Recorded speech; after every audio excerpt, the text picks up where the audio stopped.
Bismillahirrahmanirrahim. 7. Al-Andalusia. Dalam kisah Islam dan umat muslim, perhatian biasanya diarahkan pada wilayah inti dunia Islam yang membentang dari Sungai Nil ke Sungai Oxus, meliputi Mesir, Suriah, Jazirah Arab, Irak, dan Persia. Tetapi penting juga melihat konteks sejarah Islam di tempat peradaban Islam langsung berbatasan dengan dunia luar. Di semenanjung Iberia, wilayah Spanyol dan Portugal, Islam berinteraksi langsung dengan Eropa Kristen. Masyarakat yang kompleks dan beragam berkembang di sana terdiri atas Eropa Muslim dan Barat. Pendirian Islam di Spanyol. Setelah penaklukan yang cepat di Afrika Utara pada pertengahan abad ke-7 oleh Bani Umayyah, invasi Islam melambat beberapa waktu. Samudra Atlantik dan Laut Tengah seolah menjadi batas alam bagi kerajaan Islam baru. Dan akhir 600-an difokuskan untuk mengkonsolidasikan daerah taklukan dan memasukkan penduduknya ke dunia Islam. Tetapi pintu penaklukan terbuka lagi pada 710-an.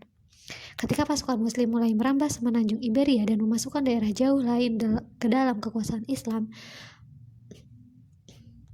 alasan penaklukan yang cepat di semenanjung tersebut telah lama diperdebatkan. Bagi orang-orang yang menyaksikan operasi militer kedua belah pihak, ini hanya manifestasi rasa suka dan tidak suka dari Tuhan. Bagi umat Islam, penaklukan itu berlangsung cepat dan mudah karena Tuhan telah berkehendak tanah ini akan masuk ke dalam kerajaan Islam. Bagi umat Kristen, kekalahan masif itu menunjukkan Tuhan kecewa dengan aksi tak bermoral Visigoth sehingga dia mengirim penyerbu Islam sebagai hukuman. Tentu saja ada faktor yang lebih konkret untuk dipahami. Pertama, ketidakpopuleran Roderick dan monarki Visigoth akibat konflik politik yang sudah terjadi sebelumnya. Sebagian aristokrat gagal mendukung raja dalam menghadapi invasi dari Afrika, dan saat perang Guadalete desersi tentara serta bangsawan membantu membalikkan keadaan. Ketidakpopuleran Visigoth terbukti oleh fakta bahwa setelah puncak pertempuran, beberapa kota tetap melawan pasukan muslim. Bahkan, perlawanan utama terlihat di pegunungan utara dan tidak dipimpin Visigoth, tetapi oleh separatis politik yang berjuang demi kemerdekaan sebelum penyerbuan Islam.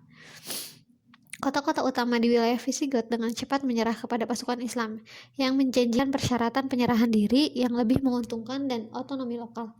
Kemerdekaan relatif diberikan orang Islam kepada penduduk sipil tentu sangat kontras dengan kebijakan rezim Visigoth.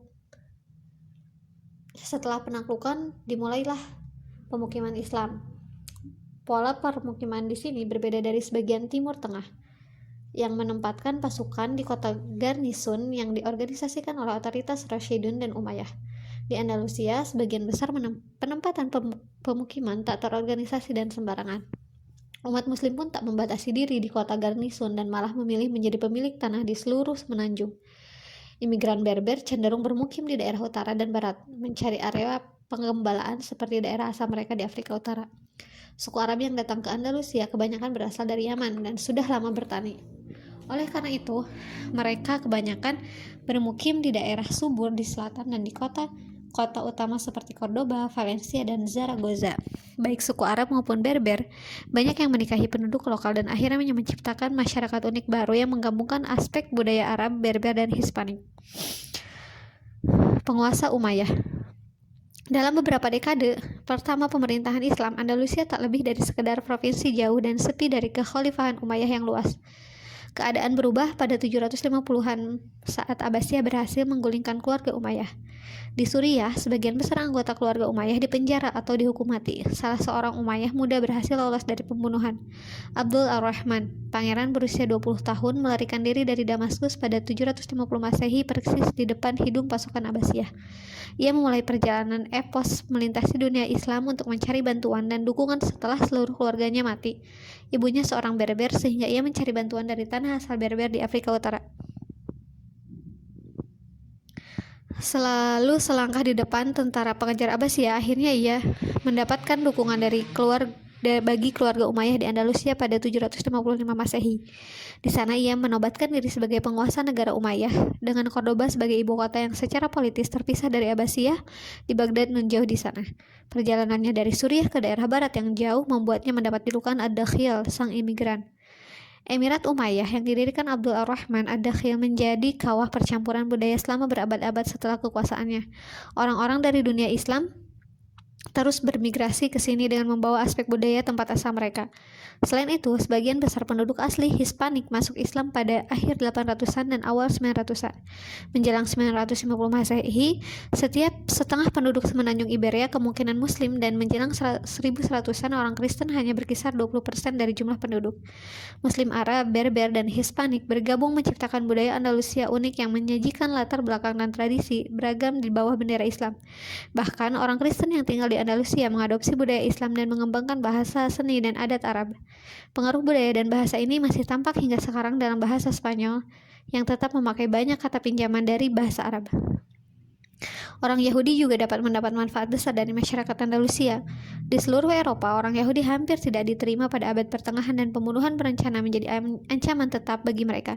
Tetapi di Spanyol, Islam, Yahudi mendapat kebebasan untuk menjalankan agamanya dan menjadi bagian integral masyarakat. Filsafat Yahudi mencapai puncaknya di Spanyol, Islam, dengan menghasilkan ilmuwan seperti Maimonides yang sekarang dikenal sebagai salah satu filsuf Yahudi terbesar sepanjang masa. Masjid Agung Cordoba dibangun selama 200 tahun di ibu kota Umayyah. Masjid ini terdiri dari 856 pilar yang sebagian besar berasal dari reruntuhan bangunan Romawi kuno. Puncak negara Umayyah di Spanyol terjadi selama pemerintahan Abdurrahman III dari 912 hingga 961 Masehi. Dalam hampir setengah abad kekuasaannya, ia menyatakan diri sebagai khalifah dunia Islam. Walaupun tak mempunyai kekuatan di luar semenanjung Iberia, klaimnya tentang perang leluhur Umayyah yang berkuasa pada abad ke-7 dan ke-8 berperan penting untuk melawan kekuatan Fatimiyah yang baru tumbuh di Afrika Utara. Khalifah Abbasiyah di Baghdad ibarat menjadi tahanan yang kehilangan pengaruh di istananya sendiri di bawah pemerintah sebagai dinasti Turki. Sedangkan Syiah, Fatimiyah menjelma ancaman nyata bagi keberlanjutan eksistensi Sunni Islam sebagai kekuatan politik. Abdurrahman III mencintai seni dan ilmu pengetahuan dalam kadar yang sama dengan Al-Ma'mun dari Abbasiyah sebelumnya dan Sulaiman yang hebat di Ottoman nantinya. Lebih dari 600 perpustakaan berada di ibu kota Cordoba. Perpustakaan terbesarnya berisi koleksi lebih dari 400.000 buku dalam berbagai bahasa. Ada sangat banyak toko di kota, menghasilkan barang-barang yang berharga di seluruh Eropa. Kulit, sutra, kertas, wol, dan kristal semuanya diproduksi di Cordoba dan diperdagangkan ke seluruh Eropa dan dunia Islam. Cordoba menjadi kota kelas dunia yang berperan sebagai jembatan antara Eropa yang terbelakang dan kebanyakan buta huruf dengan kota-kota berkebudayaan tinggi di dunia Islam. Jika ingin menjadi terpelajar, seorang Eropa akan bepergian ke Andalusia untuk hadir di tengah-tengah para cendekiawan dan perpustakaan. Bahkan pemimpin gereja Katolik abad ke-10, Paus Sylvester II, belajar di Andalusia semasa muda dan terpikat dengan prestasi ilmiah peradaban Islam. Abad berikutnya, saat universitas pertama dibuka di Italia, Prancis, dan Inggris, sebagian besar perpustakaannya berisi buku terjemahan karya-karya di perpustakaan Cordoba dalam bahasa Latin. Spanyol Islam adalah jalan raya utama tempat mengalirnya pengetahuan dunia Islam ke Eropa yang membantu mencetuskan Renaissance pada 1400-an. Kehebatan Cordoba tak sebatas soal ilmu pengetahuan. Abdurrahman dan penguasa Andalusia terdahulu menekankan kekuasaan serta kesejahteraan melalui masjid, selain istana yang luas dan indah. Contoh terbaik Masjid Agung Cordoba. Awalnya masjid ini dibangun Abdurrahman Ad-Dakhil, kemudian diperluas berkali-kali pada 800-an dan 900-an hingga akhirnya menjadi bangunan luas yang mampu menampung ribuan jemaah. Pilar-pilar yang menjadi cirinya menyangga 2 tingkat kelengkungan yang terbuat dari batu merah dan putih, menjadikannya keajaiban arsitektur yang hanya dapat disaingi Hagia Sophia di Konstantinopel. Tak seperti lukisan dan patung di gereja Kristen, desain kaligrafi dan bentuk geometris menjadi corak utama impresi artistik di seluruh gerbang. Ayat-ayat Al-Quran tertulis dalam huruf kufi, kaligrafi Arab menutupi dinding masjid, menunjukkan keyakinan Islam bahwa Quran adalah bentuk tertinggi ekspresi sastra sehingga pantas berada di masjid terindah. Prestasi arsitektural juga dicapai di wilayah sekuler saat Abdurrahman III membangun kota istana raksasa di luar Cordoba, Madinah Al-Zahra, atau kota yang indah. Inilah Versailles pada masanya, memikat para pengunjung dari tempat yang jauh dengan misi diplomatik ke ibu kota Andalusia. Semua ini membuat Cordoba mendapat julukan dari seluruh Eropa sebagai perhiasan dunia. Akan tetapi, sayangnya bagi penduduk Andalusia, keindahan dan penekanan pada pengetahuan memberikan beberapa konsekuensi negatif. Semangat perang awal yang tampak dalam penaklukan cepat di semenanjung ini dan invasi ke wilayah French mulai surut setelah penduduk kota mulai hidup nyaman. Penguasa Cordoba kesulitan mengumpulkan para pria dari kota dan desa untuk bergabung dengan pasukan pemerintah memerangi kerajaan Kristen di utara. Penduduk Andalusia merasa senang, terlena, dan tak ingin meninggalkan kenyamanan hidup untuk mempertahankan Spanyol Islam. Kelesuan penduduk merambat hingga tingkat pemerintahan. Menjelang awal abad ke-11, perebutan kekuasaan di antara keluarga Umayyah dan pendukungnya umum terjadi. Bukannya fokus menghadapi musuh dari luar, para elit mengarahkan usahanya untuk melenyapkan faksi saingan dalam Cordoba. Kelompok-kelompok yang berebut kekuasaan terlalu bernafsu mendaftar pasukan Kristen dari utara dan Berber dari Afrika untuk mendukung maksud mereka. Pada 1009, Sulaiman II menggulingkan anggota Bani Umayyah yang lain dengan pasukan yang hampir semuanya berasal dari Kastilian dan Berber. Ia menyerbu Cordoba dan menyatakan diri sebagai khalifah. Hal ini menimbulkan serangan balas dendam, lalu penyerangan kembali pada tahun berikutnya. Masyarakat yang toleran dan stabil pada abad ke-10 segera tenggelam dalam lumpur perebutan kekuasaan dan perang sipil. Sepanjang 1010-an hingga 1020-an, peserta politik Andalusia bubar menjadi banyak negara bagian masing-masing disebut taifa yang saling bersaing. Periode Taifa dan Reformer Berber. Periode Taifa di Andalusia berlangsung pada abad ke-11. Kata Taifa, jamak dari Tawaif, bersumber dari Quran yang memperingatkan Muslim untuk menciptakan perdamaian di antara dua Tawaif atau pihak yang bersengketa. Tetapi perdamaian dalam periode ini merupakan barang mewah. Persaingan etnis antara Arab Berber dan Muslim Iberia menjadi pusat konflik sejak raja-raja kecil di seluruh semenanjung bersaing menggantikan Bani Umayyah yang sudah jatuh. Kota-kota yang pernah menjadi bagian penting negara bagian Umayyah seperti Cordoba, Sevilla, Toledo, Granada, dan Zaragoza menjadi kerajaan kecil merdeka yang terus-menerus berperang. Andalusia yang dulu makmur segera hancur menjadi puing-puing saat perang saudara puluhan tahun membinasakan negeri tersebut. Penulis pada zaman itu seperti Ibnu Hazm yang juga ahli hukum, ahli sejarah, dan filsuf meratapi kehancuran tanah pertanian dan desa yang tenang oleh pasukan yang saling bersaing. Ketika para raja Taifah berperang demi meraih kekuasaan atas Andalusia, hasilnya sungguh disayangkan dan sangat ironis bagi Islam di Iberia. Satu-satunya pemenang dalam periode Taifa adalah negara bagian Kristen di utara. Sejak penaklukan awal Iberia awal 700-an, bagian paling utara semenanjung ini tak terjangkau kendali Islam. Beberapa negara Kristen kecil berdiri setelah penaklukan dan dilindungi dataran tinggi pegunungan. Dengan mudah mereka menjauhkan diri saat Andalusia menjadi negara kesatuan, tetapi ketika Andalusia terpecah belah, raja-raja Kristen pun mengambil keuntungan. Banyak raja Taifah yang meminta bantuan pasukan Kristen dalam konflik melawan sesama Muslim. Tindakan semacam ini dipandang sebagai skandal oleh masyarakat Islam awal dan orang-orang saleh saat itu. Tetapi bagi raja-raja Taifah, kekuatan dan kendalilah yang paling penting. Tak peduli apapun ideologisnya, dengan ikut campur dengan peperangan antar muslim, negara-negara Kristen seperti Kastil, Leon, dan Navarre mampu meningkatkan kekayaan dan wilayahnya sendiri atas biaya orang Islam. Dalam satu kesempatan, Taifah Toledo membayar sejumlah besar uang kepada kerajaan Navarre untuk menyerang Zaragoza. Sementara itu, kubu yang diserang membayar Kastil untuk menyerbu daerah pedalaman Toledo, membasmi penduduknya, dan merampasnya demi kemakmuran sendiri. Orang Islam membayar orang Kristen untuk menyerang dan melemahkan orang Islam lain dalam sejarah hitam Andalusia. Hasilnya berupa hilangnya tanah yang luas serta tumbuhnya militer dan ekonomi negara-negara Kristen Spanyol. Hancurnya Toledo pada 1985 oleh Kastil menjadi kehilangan simbolik dan strategis yang penting karena terletak di tengah-tengah Iberia. Kejatuhan Toledo bermakna bahwa kekuatan Kristen kini dapat langsung mengancam negara Taifah manapun, bahkan yang jauh di selatan.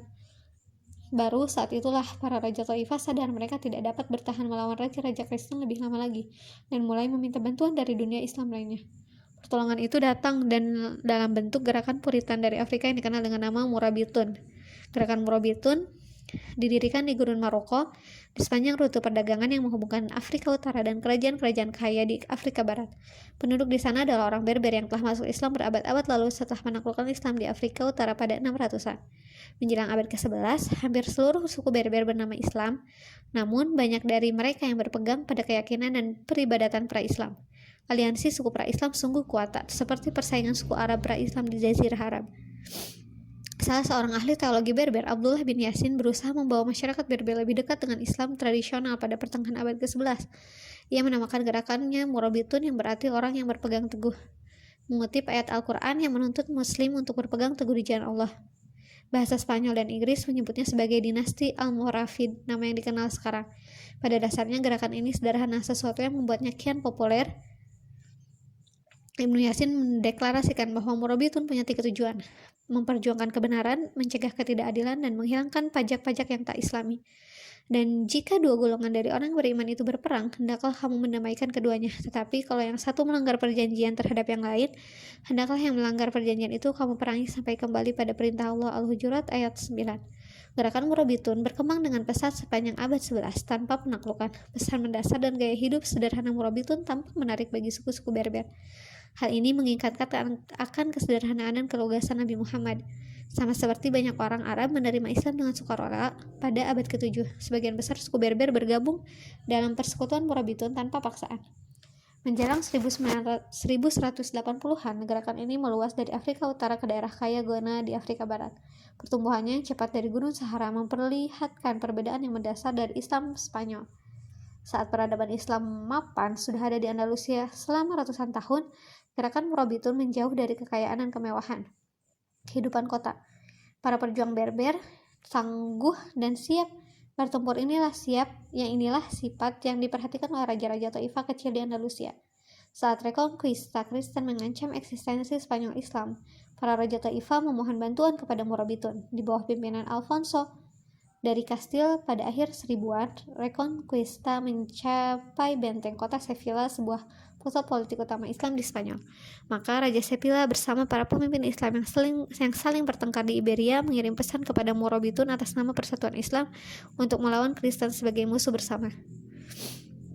Pada 1086, Murabitun mengirim pasukan yang dipimpin Yusuf bin Taspin guna melintasi Selat Gibraltar bersama 12.000 tentara. Ibnu Ziyad menyeberangi selat yang sama untuk menaklukkan Iberia di bawah kekuasaan Islam 375 tahun sebelumnya. Sekarang Ibnu Taspin melakukan hal yang sama untuk memastikan agar tetap seperti itu.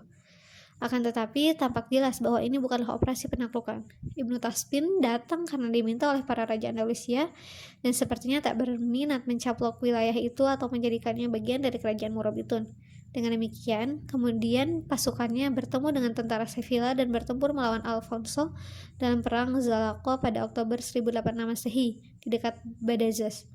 Hasilnya, kemenangan yang meyakinkan atas pasukan Kastilia. Alfonso dipaksa mundur dari tanah Islam dan sejak itu dunia Islam yang masih tersisa tetap aman. Walaupun berada di atas angin, Ibnu Taspin memilih tak melanjutkan kemenangannya dengan operasi penaklukan semenanjung Iberia. Malahan ia mundur dengan sebagian besar pasukan untuk kembali ke Afrika Utara di tempat yang tak diusik kompleksitas politik Taifah Andalusia. Meskipun menjadi penguasa Andalusia dari kalangan minoritas, Murabitun diterima dengan baik di awal kekuasaannya. Kepercayaan mereka terhadap umat Islam lokal sebagai pejabat pemerintahan dan tingkat pajak yang rendah menimbulkan dukungan luas dari masyarakat umum. Murabitun tak bisa berdiam diri berkaitan dengan politik dan konflik di utara. Yusuf bin Taspin dipanggil kembali ke Andalusia untuk membantu operasi militer melawan Alfonso lagi. Mestinya ini menjadi kekuatan persatuan Islam yang menggabungkan banyak Taifah dan Murabitun. Tetapi, pengalaman Ibnu Taspin dalam ekspedisi kali ini kurang menggembirakan. Operasi militer kali ini terhambat oleh persaingan antara Raja Taifah. Mereka selalu mengeluhkan rekannya kepada Ibnu Taspin dan tak percaya kepada siapapun kecuali pendukung terdekatnya. Akibatnya, serangan ini gagal dan Ibnu Taspin kembali ke Afrika serta memutuskan takkan terlibat lagi dalam politik Andalusia. Kelemahan internal Taifah Andalusia dan persaingan antara raja membuat Alfonso menjadi ancaman bagi keberlangsungan Islam di Iberia. Dan untuk kali ketiga, Ibnu Taspin dan Murabitun dimintai pertolongan dalam kedatangan yang ketiga ke Andalusia. Ibnu Taspin membawa fatwa dari Imam Al-Ghazali yang menyatakan raja-raja Taifah sudah korup, tak layak berkuasa, dan harus digulingkan. Pada 1090 Masehi, penaklukan Andalusia oleh Murabitun dimulai dengan dipimpin langsung oleh Ibnu Taspin yang untuk mengakhiri periode Taifah. Raja-raja Taifah tak mau menyerahkan kekuasaan mereka kepada Berber. Bahkan, sebagian bersumpah setia pada kerajaan Kristen untuk menahan Murabitun. Tindakan ini merupakan kecurigaan penduduk Andalusia dan ulama Islam bahwa raja-raja Taifah hanya memikirkan diri sendiri dan kekuasaannya, bukan ingin mempertahankan dunia Islam. Pemberontakan umum untuk mendukung Murabitun pecah di seluruh Andalusia, dipimpin para ulama yang menuntut kembalinya kejayaan masa lalu. Maka pengambil alihan wilayah Islam Andalusia oleh Yusuf bin Taspin relatif tanpa pertumpahan darah. Saat raja-raja Taifah digulingkan satu demi satu, mereka diasingkan ke Afrika Utara sehingga perselisihan remeh mereka tak lagi menyebabkan perpecahan di Andalusia. Dalam waktu 10 tahun, seluruh negara Taifah telah menyerah pada Morobitun, kecuali Zaragoza. Rajanya cukup bijak untuk menyadari kekuatan Berber dan menandatangani kesepakatan persekutuan. Yusuf bin Taspin dengan kerajaan yang membentang sepanjang 3.000 km dari Andalusia sampai Gona menjadi salah satu orang terkuat di dunia pada akhir abad ke-11. Penerimaan penduduk Andalusia atas kontrol Morobitun di Andalusia mungkin awalnya tampak mengejutkan. Pejuang nomaden Berber dengan tafsiran Islam yang kaku telah menaklukkan dan mencaplok peradaban mapan yang berumur hampir 4 abad. Biasanya kejadian ini akan dilawan. Akan tetapi, ada tema sejarah Islam yang unik dan berulang. Ketika suatu bagian dunia Islam terpecah secara politik dan invasi eksternal mendekat, maka berkumpul di bawah satu pemimpin dan bendera Islam biasa menjadi jalan keselamatan. Contohnya, penyatuan pos terdepan Islam jauh di barat di antara Mesir dan Suriah di bawah Saladin selama perang salib dan penggabungan wilayah kekuasaan Turki pada 1300-an oleh Ottoman. Bagi orang Andalusia, penguasa Muslim Berber dengan budaya, bahasa, dan gagasan asing lebih bisa diterima daripada gangguan Kristen Spanyol yang sepertinya ingin membasmi Islam dari semenanjung Iberia. Tambah lagi, pesan sederhana Morobitun tentang kembali ke Islam sejati sebagaimana yang dipraktikkan Nabi, serta penghapusan hukum dan pajak yang tak adil pastilah menarik bagi rakyat Andalusia. Meskipun menuai popularitas dan keberhasilan di Andalusia, Morobitun tak kebal dari jatuh bangunnya dinasti. Di bawah Yusuf bin Taspin, mereka berekspansi sedemikian luas hingga hampir mengambil seluruh tanah Islam di Iberia menjadi kerajaan antar benua.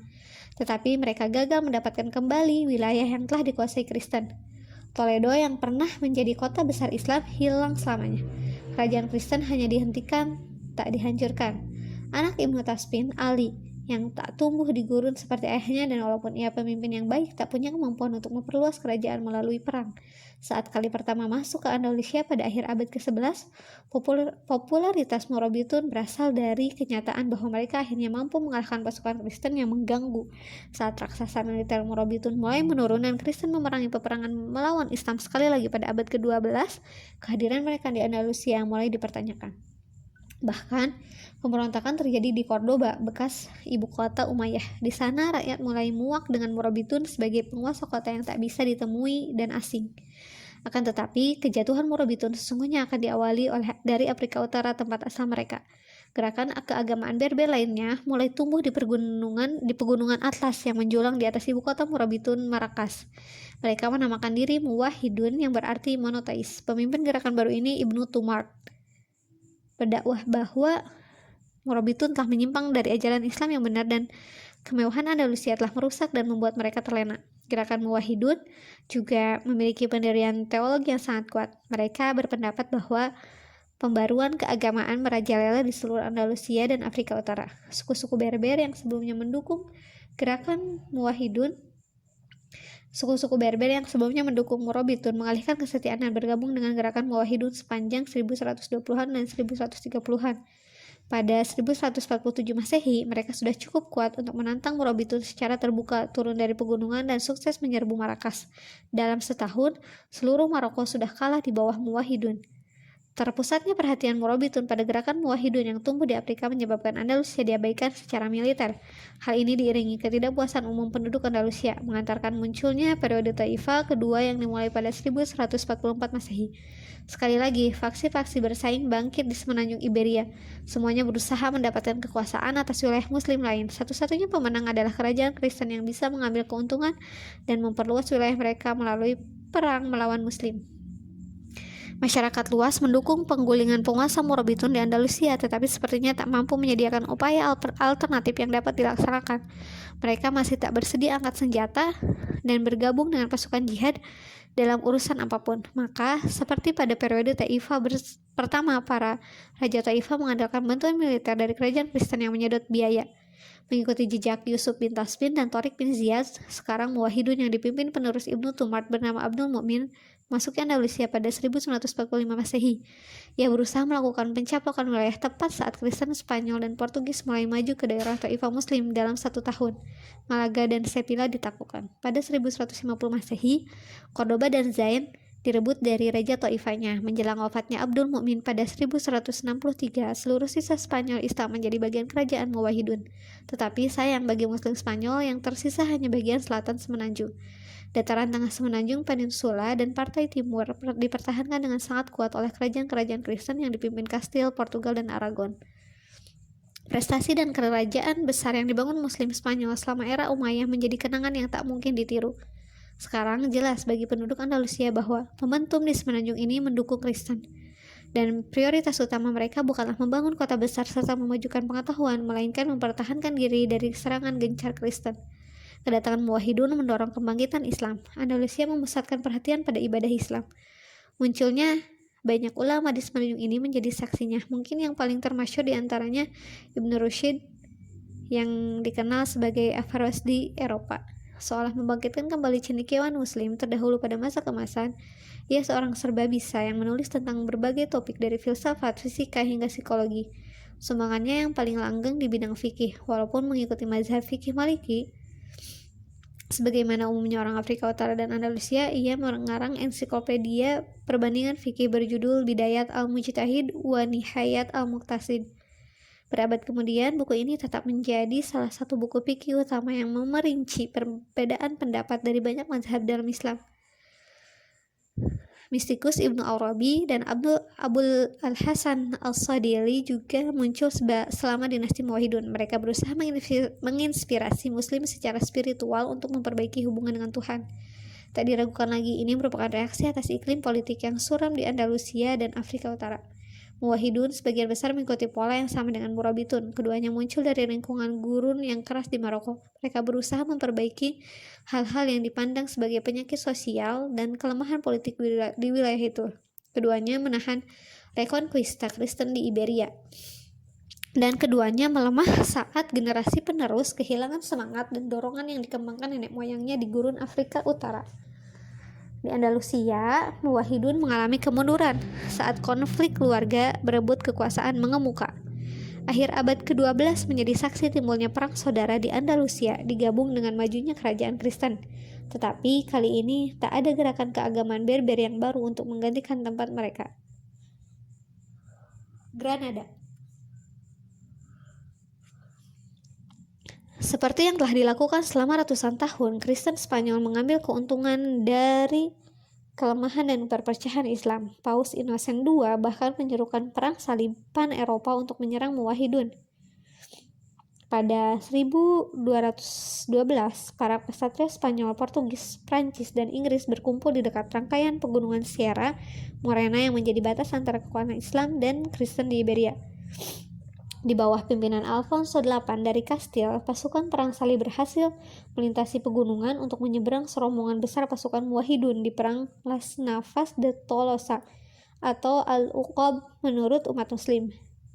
Kekuatan Islam benar-benar habis. Lebih dari 100.000 korban perang dari kubu Muslim membuat tulang punggung kekuatan Muwahhidun patah.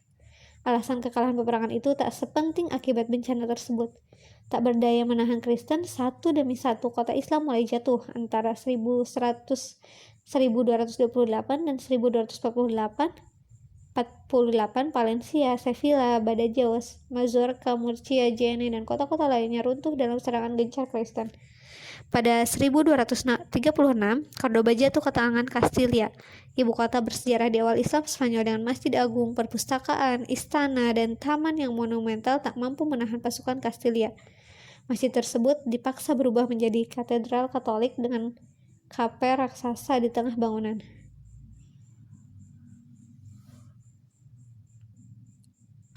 Tata letak bangunan tersebut yang ceruknya menghadap Mekah dan prasasti Qurani di dinding semuanya tetap ada mengelilingi kapel Kristen dan ironisnya menjadi saksi sejarah sebagai tempat peribadatan Islam. Pada abad ke-16, Kaisar Roma Suci akan mencela perubahan masjid itu menjadi katedral, menyebut bangunan yang amat indah itu telah diubah menjadi sesuatu yang biasa dan umum. Akan tetapi, tak seluruh Andalusia kalah setelah jatuhnya Muwahhidun. Emirat Granada yang memanjang di pantai selatan Iberia tetap merdeka dari kekuasaan Kristen. Di sana, satu dinasti Arab bernama Nasri berkuasa dan mampu bertahan selama 1 atau 2 abad lebih. Mereka berasal dari Bani Khazraj, salah satu suku yang menerima Nabi di Madinah setelah hijrah dari Mekah pada 622 Masehi. Dengan cara yang sama, Nasruddin menerima para pengikut Nabi Muhammad yang hijrah dari Iberia Kristen 600 tahun setelah hijrahnya Nabi. Peristiwa hijrahnya Nabi menandakan awal negara Islam dan era baru kekuatan Islam di Jazirah Arab. Tetapi, kedatangan umat Islam di Granada menandakan akhir kekuasaan Islam di semenanjung Iberia. Inilah negara bagian Islam yang tersisa dari Andalusia. Akan tetapi, Nasri di Granada tak pernah benar-benar independen. Mereka hanya bisa lolos dari pencaplokan dengan membayar upeti ke Kastilia. Setelah jatuhnya Muwahhidun, pola politik kotor Taifah yang menghadapkan negara Islam satu sama lain untuk mempertahankan diri pun muncul kembali. Dengan perpecahan seperti itu, karena kegunaannya di mata Kastilia, Granada bisa lolos dari pencaplokan. Granada menjanjikan pada Kastilia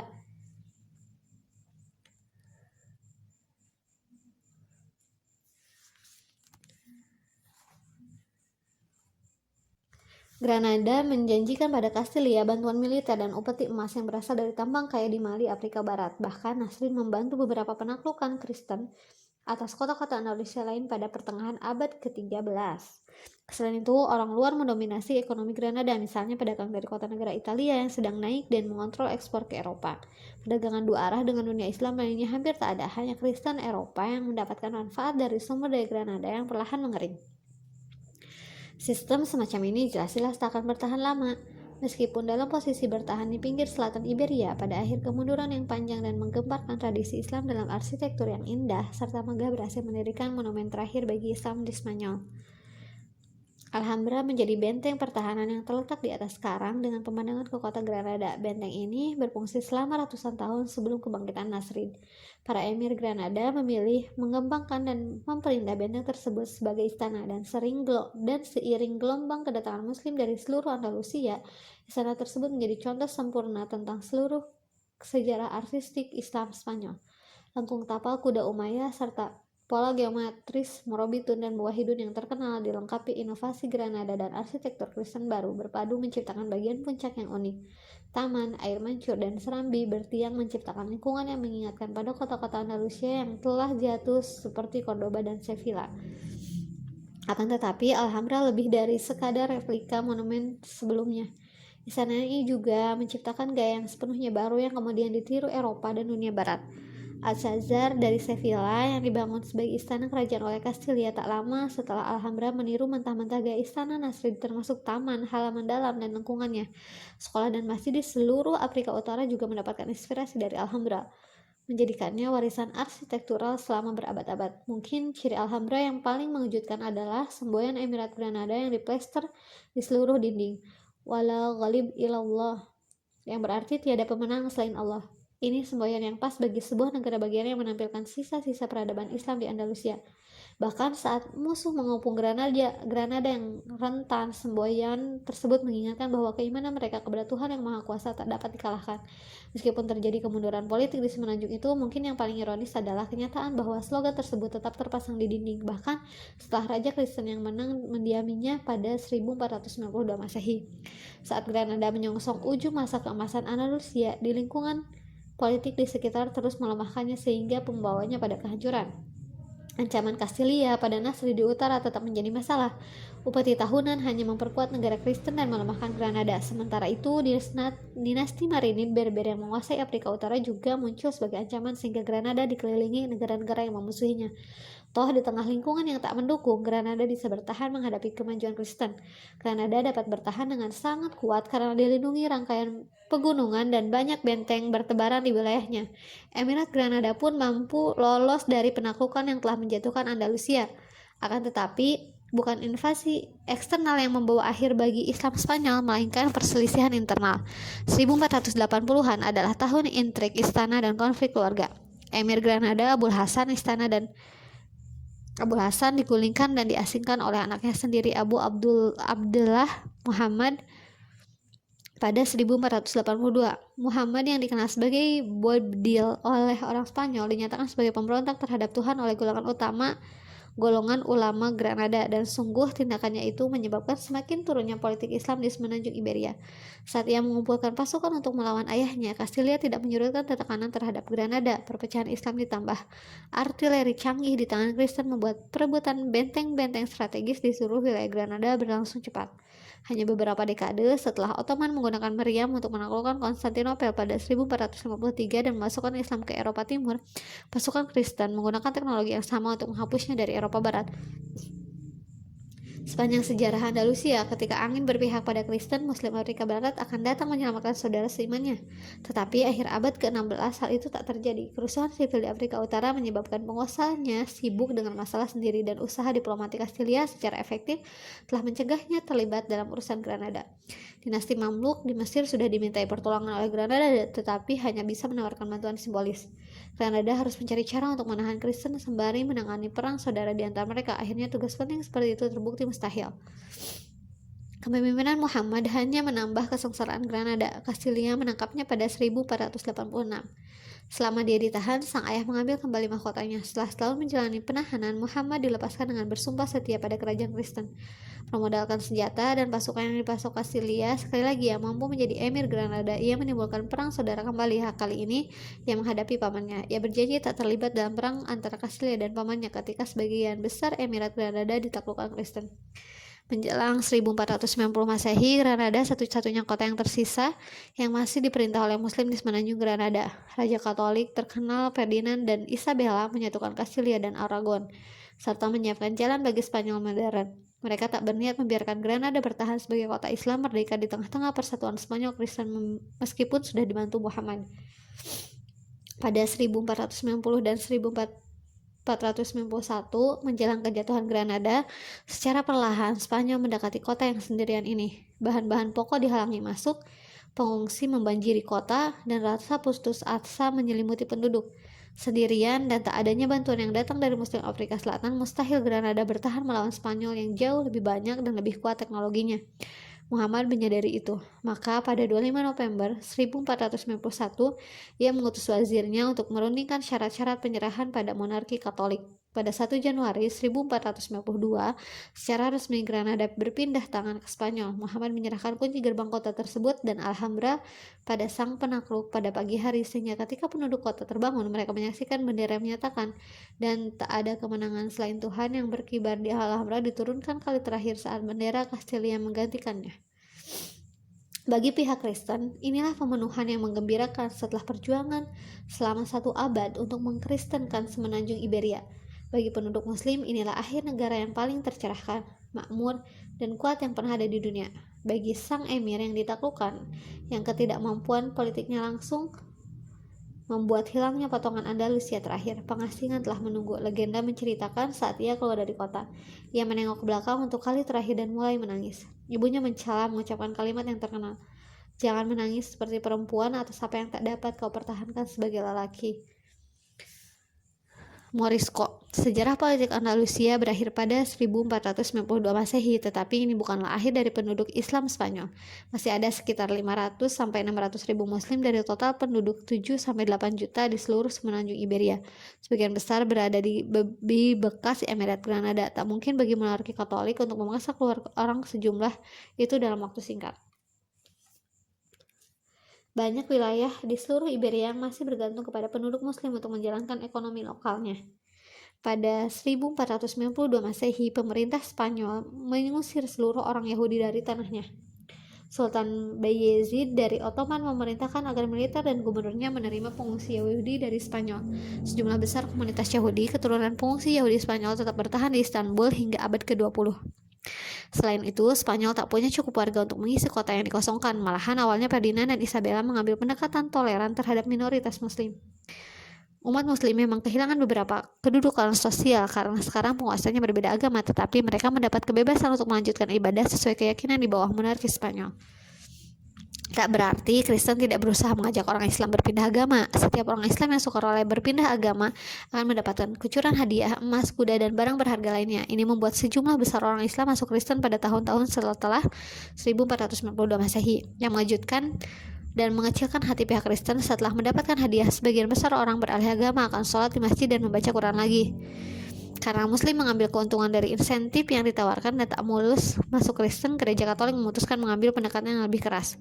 Francisco, seorang uskup agung, ditunjuk pada 1429 untuk mempercepat proses perpindahan agama dengan melecehkan Muslim Spanyol, menyiksa dan menangkap secara acak mereka yang tak mau berganti keyakinan.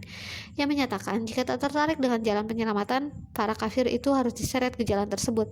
Hasilnya berupa pemberontakan Muslim Spanyol melawan penindasan. Muslim Granada yang telah bersabar selama 8 tahun di bawah pemerintahan Kristen tak dapat menahan diri atas penindasan uskup agung baru itu. Mereka membuat barikade di jalan-jalan sempit Granada dan menyatakan penentangan terhadap usaha-usaha de Cisneros.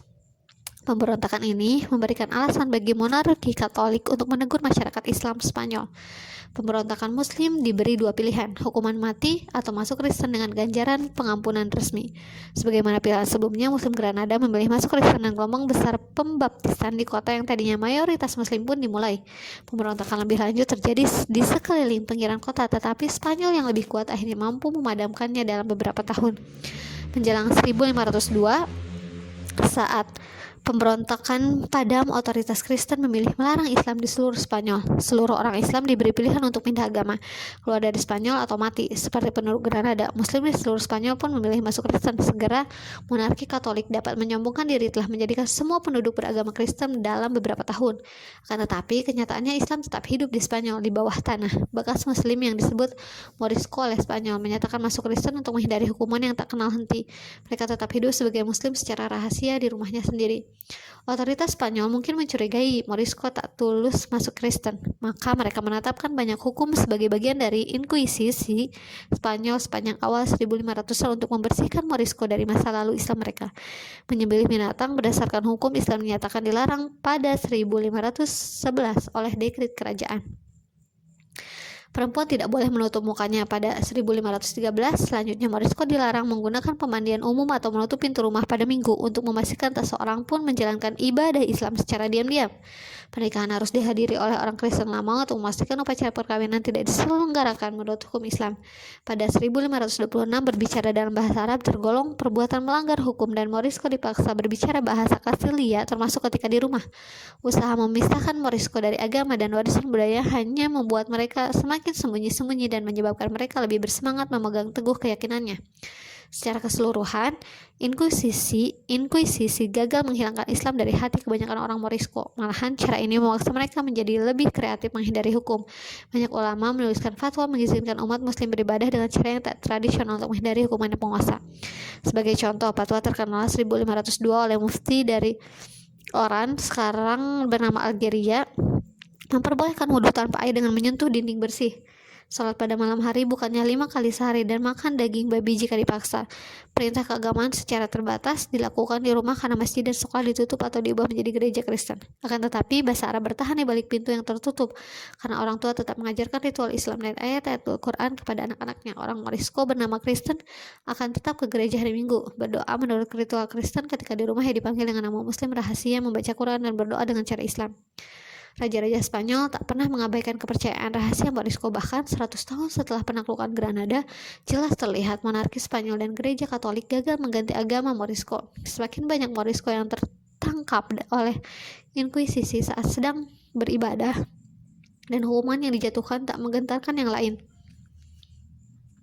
Raja Philip III yang sangat dipengaruhi pendeta Katolik garis keras memutuskan untuk mengusir seluruh Morisco keluar dari Spanyol, meskipun protes dari aristokrat merebak di seluruh Spanyol karena menganggap pengusiran Morisco mengganggu perekonomian.